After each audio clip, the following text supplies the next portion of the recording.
Hey there you guys, welcome back. Today we are just going to do a quick little video. I was asked to show my carnivorous plant collection, which really isn't a collection anymore. A lot of those have really gone downhill, and I only have 3. 2 of them are old ones that I've had for a while, and then there's this one. No idea what this one is. It's just called a pitcher plant. Has the exact same tag as my other one, but I'll show you the pictures are different. This one is, I'll show you in more detail in a second. I did have another video that, it's really echoey in here. This is my kitchen. Welcome to my kitchen. I did have another video that I recorded, well I thought I recorded, and it was to do this with you guys. It is a cute little self-watering succulent container. I don't want to tip it too far because there's water in it, but it was a lot of fun to make.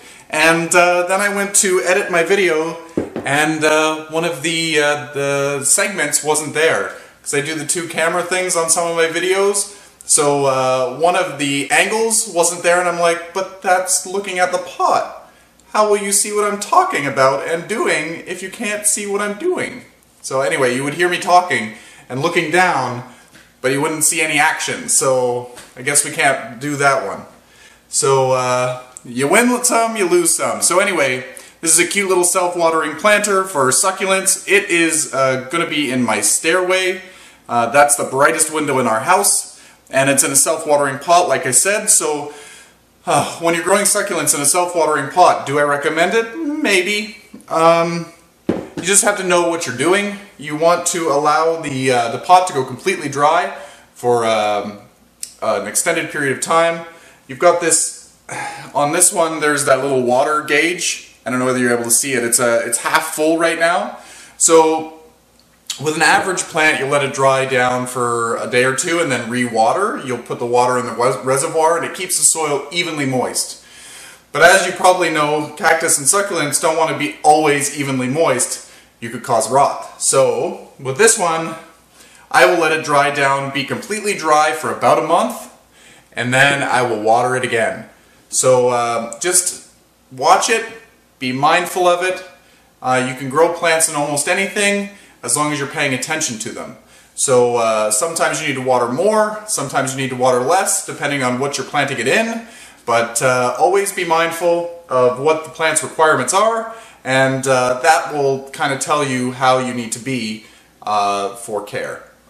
So yeah, and also the plant type and the soil type or media type, that plays a role as well, because you might have media that dries out really, really quick, so even a succulent might need to be watered every 3 days if it doesn't hold any moisture. So I hope I'm making sense. So anyway, let's get to the carnivorous plants. Let's go here to the, what is this one? This is Pinguicula gigantea, or gigantea. This one was given to me by a friend a few years ago. It has never grown really, really big. This is supposed to get to be about the size of a dinner plate. It's supposed to get huge. But as you can see, it's doing its job. It's completely covered in fungus gnats, and it's focusing on my face, not on the plants.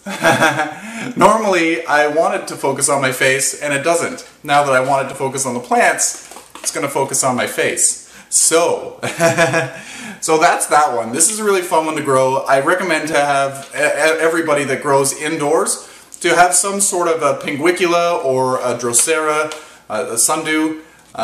This is a butterwort. Any sort of these in your grow area, because these will keep the fungus gnats. They won't kill them, but they will definitely decrease the numbers substantially. So if you have multiples of these and they grow from leaf cuttings just fine, I have videos on how to grow them from leaf cuttings, or leaf pullings they like to call them. Super easy to grow, low on the, I'd say low on the water requirements. They like to be constantly moist, but in the wintertime they like to have a dry down. And they will produce like a succulent leaf. So if you've never grown them, they're really interesting to grow, very useful. So, and then I have 2 Nepenthes. So this is the new Nepenthes that I showed you. I got this one for $9.99, as you can see there. But see the picture on this one? It has these hairs on the side. It's going to focus on my face again. There we go. It's got hairs on the side. It's got a nice red rim. It's really, really pretty. If you know the name of this one, please let me know. The other one, just off to the side here, hanging on my dish rack. This is, I believe this one's ventricosa, Nepenthes ventricosa. This has been growing downstairs all winter, not in this house but in the other house, just hanging off my light. It gets really, really dry, and then I water it really, really well, and then it goes really, really dry. So it doesn't get the care that maybe it would like, but it's doing really, really well for me considering. And usually I put them outside in the summertime. This one over here, the new one, is outside on the front porch, but this one I don't have anywhere to hang it outside at the moment, so it's down still hanging on the light. So I've been trying to water it more frequently. It's hard because I have my my watering system. It's all connected, so every time I water I use fertilizer. And if you grow carnivorous plants, you know that they don't want to have fertilizer. You want to have basically no dissolved solids in the water. So no chemicals, no nothing. You want to have just parts per million of less than, I think, 140 parts per million. And under. So it's good to use filtered water or distilled water or anything that doesn't have all kinds of additives in it. If you're in the city, that could be a hard thing because like tap water has things like chlorine and fluoride and all kinds of other things, and these plants don't like that. So anyway, let me show you over on this side. There are some pictures. There's this one. I don't know if you'll see it. The pictures will get to be about twice this big on this plant, but they don't have that back thing. They don't have that furry, feathery back. And this one doesn't have nearly as red of a lip. Let me bring them up here side by side so you can see the difference.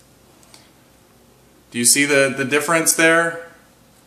They're really, really different, but they're very, very cool. So I saw this one and I'm like, I've got to have it.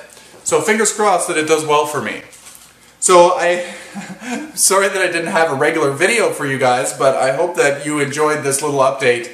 And the what if Bill did the video correctly, you would have been able to see the planting of that little cactus succulent garden.